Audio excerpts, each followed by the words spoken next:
సంవత్సరాల తరబడి ఎన్ని మందులు వాడినా మీ మోకాల నొప్పులు తగ్గట్లేదా? ప్రాణ పెయిన్ క్లినిక్ లో అత్యాధునిక చికిత్స.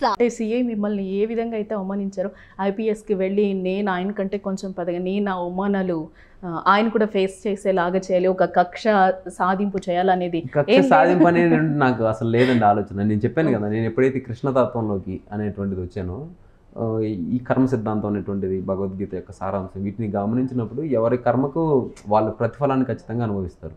సో అది ఆయన కర్మకు ఆ ప్రతిఫలాన్ని ఖచ్చితంగా తీసుకుంటారు.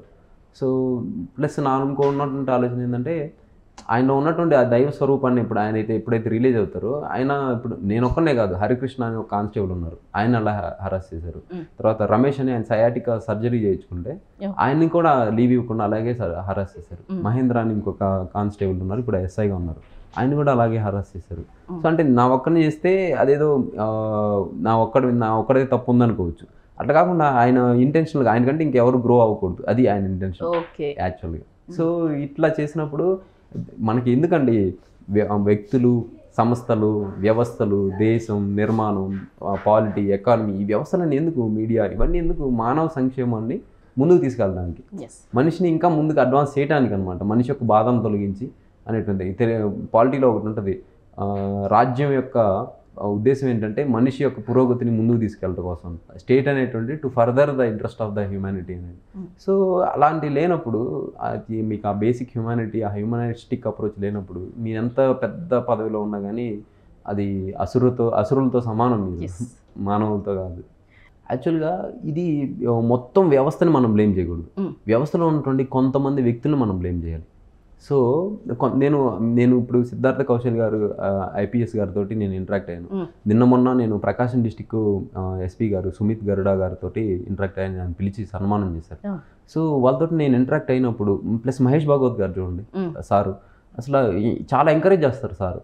సో ఇట్లా ఉన్నతమైనటువంటి డైరెక్ట్ రిక్రూట్మెంట్లో అయినటువంటి వీళ్ళు చాలా ఉదాత్తమైనటువంటి భావాలతోటి సొసైటీ గురించి, పురోగతి గురించి, ఎంపవర్మెంట్ గురించి చాలా మంచి దృక్పథాన్ని, ఆలోచన కలిగి ఉంటారు.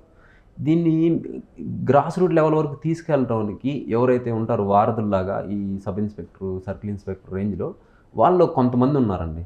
ఆ కొంతమంది ఏంటంటే వాళ్ళకి చాలా నేరో మైండ్ సెట్ ఉంటుంది అనమాట. నేను అనేటువంటి ఒక అహం అనేటువంటిది. సో దాన్ని వాళ్ళు అధిగమించలేరు అంతవరకే. అది మనిషి ఏమో ఆజానువాహుడు, బుద్ధేమో మరుగుజ్జుది అంటారు అనమాట.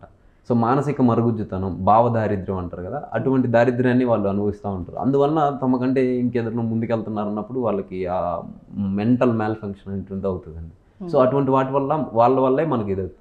సో సర్టైన్లీ పోలీస్ కానిస్టేబుల్ అనేటువంటిది చాలా చాలా మంచి ఉద్యోగం అండి, ప్రొవైడెడ్ దట్ దాంట్లో ప్రమోషన్స్, కొన్ని రిఫార్మ్స్ తీసుకొస్తే చాలా ఇంట్రెస్టింగ్గా మనం చేయొచ్చు దాంట్లో. ఇప్పటికే కానిస్టేబుల్ చేస్తూ హ్యాపీగా ఉన్న వాళ్ళు కూడా ఉన్నారు, వేరియస్ లూప్ లైన్లోకి వెళ్ళి డెప్యుటేషన్ చేసేటువంటి వాళ్ళు. మీకు ఖచ్చితంగా యంగ్స్టర్స్ ఎవరైతే కానిస్టేబుల్ జాబ్ చూస్ చేసుకుంటారో వాళ్ళకి నేను ఖచ్చితంగా సజెస్ట్ చేస్తాను జాయిన్ అవ్వమని. బట్ ఏంటంటే దాంతో సాటిస్ఫై అవ్వకుండా మీ లీజర్ టైంని ఉపయోగించుకొని కెరీర్ని కూడా ముందుకు నడిపించుకోవాలి. ఆ కానిస్టేబుల్ని చేయడం వల్లే నాకు వ్యవస్థల పట్ల, ప్రజల పట్ల, తర్వాత సమాజం పట్ల ఫస్ట్ హ్యాండ్ ఎక్స్పీరియన్స్ అనేటువంటిది రావడం జరిగింది. సుమన్ టీవీలో మీ పర్సనల్ అండ్ బిజినెస్ ప్రమోషన్స్ కోసం కింది నెంబర్కి కాంటాక్ట్ చేయండి.